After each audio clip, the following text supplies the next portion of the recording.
Ya Ghaffar, Ya Kareem,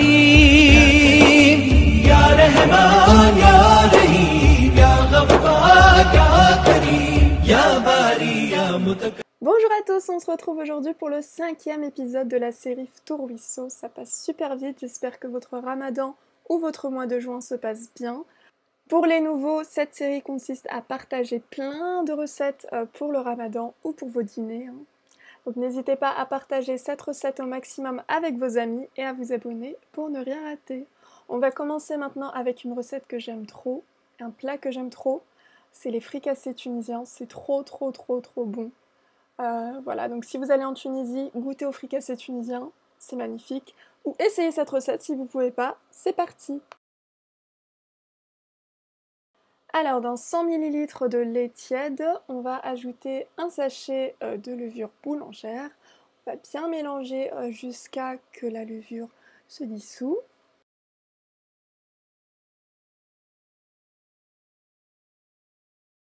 Dans un grand saladier, on va mettre 500 g de farine de blé. On va ajouter à ça 2 cuillères à café de sel, 1 cuillère à soupe de sucre. On va bien mélanger pour que tout soit homogène. Puis on va former un puits.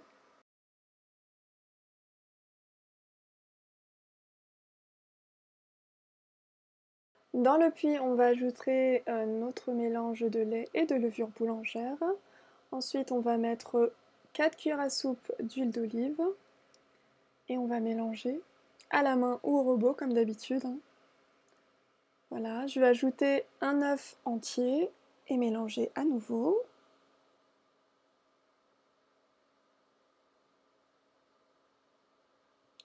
Maintenant, il suffit d'ajouter de l'eau, environ 150 ml, pour obtenir une belle pâte.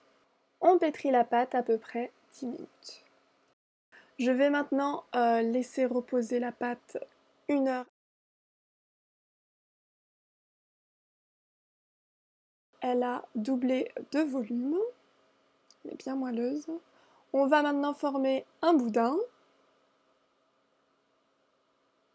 Voilà, donc je vais faire 11 fricassés.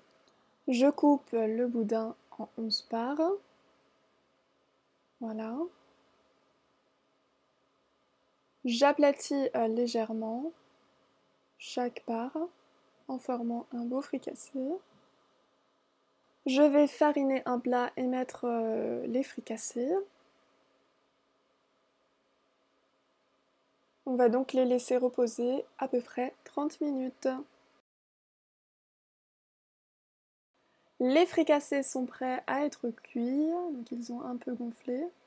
Je vais en prendre un, le mettre dans de l'huile chaude à feu moyen. Voilà, et je vais laisser dorer chaque côté. Donc voici le résultat après refroidissement. Donc je vais mettre de la harissa ou de la sauce tomate si vous n'êtes pas très piment.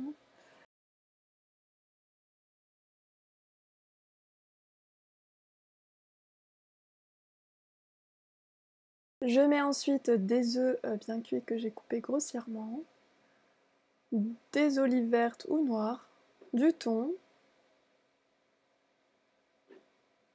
des pommes de terre. Vous pouvez ajouter aussi du persil. Voilà, donc etc. Et voilà, c'est prêt. J'espère que vous essayerez cette recette. N'hésitez pas à m'envoyer vos photos sur Instagram avec le hashtag Cookwisseau. On passe maintenant à la deuxième recette qui est les onion rings cheddar. C'est parti. On va couper un oignon ou 2 oignons en lamelles de la taille que vous souhaitez. On va enlever les cercles, prendre une tranche de cheddar, couper la tranche de cheddar en fonction de la taille de la lamelle. Voilà. Et du coup, on va enlever tous les cercles.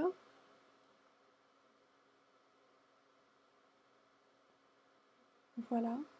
Et entre 2 cercles, on va mettre du cheddar. C'est super simple.